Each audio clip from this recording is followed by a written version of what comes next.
Meanwhile, tensions spreading on college campuses nationwide as the Israel-Hamas war approaches the 7-month mark. Pro-Palestinian protesters demanding universities to divest from companies profiting from the war and publicly calling for a ceasefire, while some Jewish students say they feel unsafe on campus. Here's ABC with the details. Hands off the Middle East! Chaos on college campuses across the country as protests over the Israel-Hamas war continue to grow. Since last week, demonstrations and tent encampments popping up at least 48 colleges across the country. In Boston, authorities began clearing an encampment from Northeastern University's campus on Saturday. School officials say what began as a student demonstration 2 days ago was infiltrated by professional organizers with no affiliation to the university. Some protesters hurling anti-Semitic slurs, the university saying, "We cannot tolerate this kind of hate on our campus." At least 100 people arrested and charged with trespassing. Students at California Polytech's Humboldt campus taking over a building as part of their protest.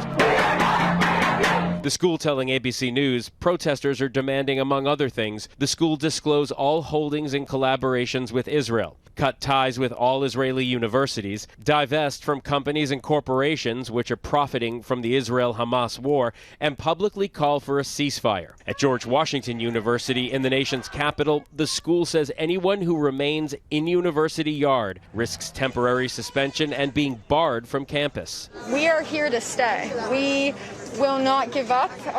We won't rest till you divest. And at Columbia University, where pro-Palestinian protests began earlier this month, some Jewish students say they feel unsafe on campus. On this campus, people chant that Zionists are not welcome, calling on, quote, death to the Jewish state. Meantime, outside the university, Bring them home! pro-Israel counter-protesters gathered on Friday, calling for the release of all Israeli hostages taken by Hamas on October 7th.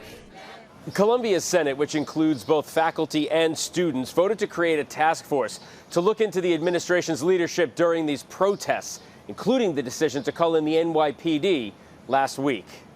Phil Lipoff, ABC News, New York.